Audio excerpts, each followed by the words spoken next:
కోరుకున్నాను. మంచి ఆరోగ్యాన్ని ఇచ్చి నేను అనుకున్న సంకల్పాన్ని ముందుకు తీసుకుపోవడం కోసం వెంకటేశ్వర స్వామిని ఆశీర్వదించాలని కోరుకున్నాను.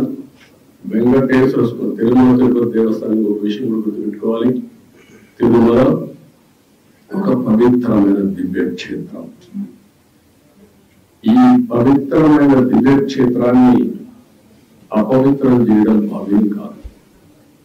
తెల్లవారుజామున 3 గంటలకు సుప్రభాత దర్శనానికి వస్తే వైకుంఠం అంటే మనకు తెలియదు.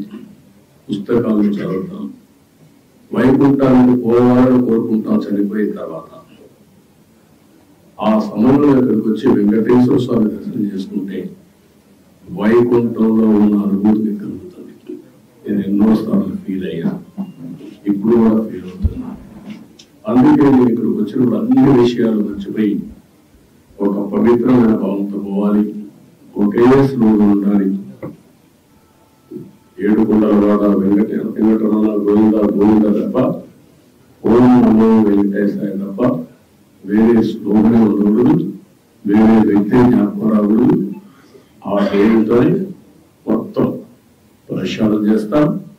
మళ్ళీ భారతదేశం కాకుండా ప్రపంచం మొత్తం అభినందించే విధంగా ఈ టీజీని తీర్చిదిద్దామని తెలియజేసుకుంటూ మరొకసారి మీ సమస్యలు మళ్ళా సమయం వస్తుంది.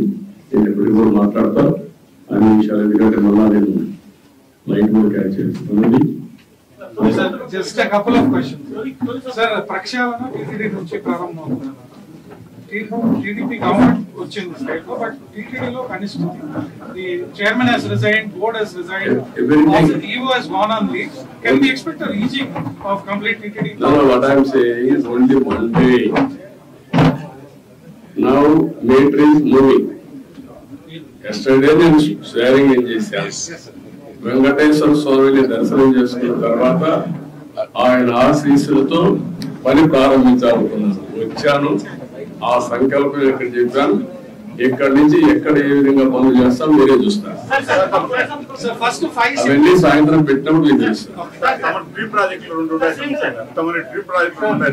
కళ్యాణం విజయవాడ టెంపుల్ ఒకటి దాదాపు 150 కోట్లతో అది ఒకటే కాదు, చాలా ఉన్నాయి. అన్ని విషయాలు మాట్లాడదాం, అన్ని మాట్లాడదాం. అవన్నీ ఉన్నాయి.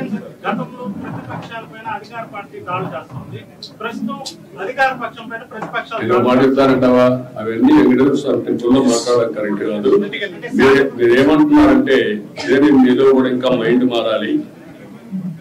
కొంతమంది దొంగనే దొంగ దొంగ అనేసి అటెన్షన్ డైవర్ట్ చేయాలనుకుంటున్నాను. అలాంటి వారికి నేను సమాధానం చెప్పక్కర్లేదు. పరిపాలన అంటే ఏంటంటే చేసి చూపించిన వాడిని, ముఠా నాయకులు అణిచివేసిన వాడిని, సంఘ విద్రోహ శక్తులు అణిచివేసిన వాడిని, రౌడీ అనేవాడు లేకుండా చేసిన వాడిని, కమ్యూనల్ వైలెన్స్ కంట్రోల్ చేశాను. తీవ్రవాదులకు పోరాడితే నేనే ప్రాణాన్ని ఇచ్చుకున్నాను. అదే మరి రాజకీయ ముస్లింలు నేరస్తులను కనిపించాలి. ఆ విషయం గుర్తుపెట్టుకోండి. నేను ఒకటే చెప్తున్నా, ఎవరైనా సరే నేరాలు చేసి వేరే వాళ్ళ ప్రదేశం తప్పించుకోవాలనుకుంటున్నారు.